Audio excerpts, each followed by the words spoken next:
Bismillahirrahmanirrahim. Assalamualaikum warahmatullahi wabarakatuh. Baiklah teman-teman, di sini saya akan menjelaskan sedikit tentang macam-macam muhkam dan mutasyabih.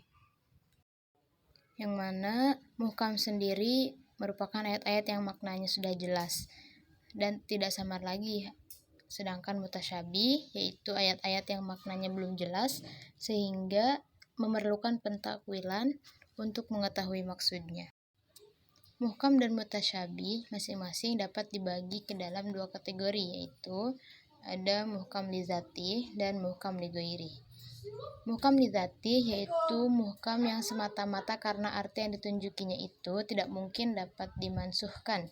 Misalnya, keharusan beribadah hanya kepada Allah Subhanahu wa taala semata dan berbuat baik kepada kedua orang tua, sebagaimana yang diperintahkan oleh Allah Subhanahu wa taala dalam surat Al-Isra ayat 23 yang berbunyi Bismillahirrahmanirrahim, wa qada rabbuka alla ta'budu illa iyyahu wa bil walidaini ihsana imma yablughanna indakal kibaru ahaduhuma aw kilahuma fala taqul lahumā uffin wa la tanharhumā wa qul lahumā qawlan karima, yang artinya, dan Tuhanmu telah memerintahkan agar kamu jangan menyembah selain Dia, dan hendaklah berbuat baik kepada orang tua jika salah seorang di antara keduanya atau kedua-duanya sampai berusia lanjut dalam pemeliharaanmu, maka sekali-kali janganlah engkau mengatakan kepada keduanya perkataan dan janganlah engkau membentak keduanya, dan ucapkanlah kepada keduanya perkataan yang baik.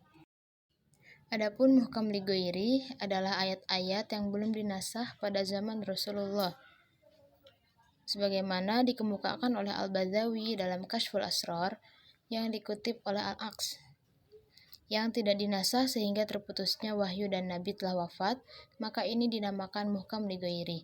Jenis ini mencakup al-zahir, an-nas, al-mufassar, dan al-muhkam. Karena masing-masing belum terkena nasakh hingga muhkam yang disebabkan oleh terputusnya kemungkinan adanya nasakh. Artinya, dianggap muhkam ini karena suatu lafaz yang menunjukkan atas keabadian berlakunya sehingga tidak dapat dimansuhkan, atau muhkam karena faktor luar bila tidak dapatnya lafaz itu dinasakh bukan karena nas atau teksnya itu sendiri, tetapi karena tidak ada nas yang menasakhnya. Sesuai dengan sebab-sebab adanya ayat mutasyabihat dalam Al-Quran dengan adanya kesamaran maksud dalam ayat-ayatnya, sehingga sulit dipahami umat tanpa dikatakan arti yang lain, disebabkan karena bisa ditakwilkan. Macam-macam ayat mutasyabihat itu ada 3 macam, yaitu sebagai berikut. 1. Ayat-ayat mutasyabihat yang tidak dapat diketahui oleh seluruh umat manusia kecuali Allah Subhanahu wa taala. Contohnya seperti ayat yang menjelaskan tentang zat Allah Subhanahu wa taala, tentang hakikat sifat-sifatnya, waktu datangnya hari kiamat, dan sebagainya. Hal-hal ini termasuk urusan-urusan gaib yang hanya diketahui oleh Allah Subhanahu wa taala.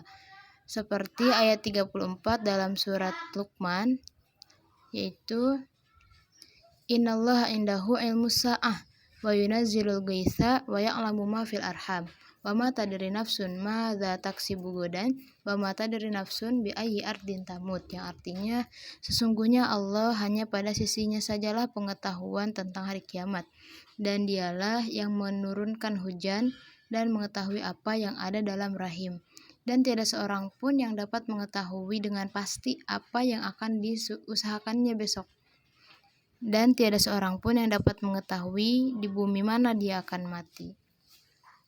Kedua, ayat-ayat mutasyabihat yang dapat diketahui oleh semua orang dengan jalan pembahasan dan pengkajian yang mendalam. Contohnya, seperti merinci yang mujmal, menentukan yang mustarok, mentakidkan yang mutlak, menertibkan yang kurang tertib, dan sebagainya. Ketiga, ayat-ayat mutasyabihat yang hanya dapat diketahui oleh para pakar ilmu dan sains, bukan oleh semua orang apalagi orang awam. Hal ini termasuk urusan-urusan yang hanya diketahui oleh Allah SWT dan orang-orang yang rosyih ilmu pengetahuannya. Seperti keterangan ayat 7 dalam surat Ali Imran, Huwaladzi anzala 'alaikal kitaba minhu ayatun muhkamatun hunna ummul kitab wa ukharu mutasyabihat. Yang artinya, dialah yang kitab atau Al-Qur'an kepada kamu, di antara isinya ada ayat-ayat yang muhkamat, itulah pokok-pokok isi Al-Qur'an, dan yang lain ayat-ayat mutasyabihat. Mungkin hanya itu yang dapat saya jelaskan sedikit tentang macam-macam muhkam dan mutasyabihat. Terima kasih. Wassalamualaikum warahmatullahi wabarakatuh.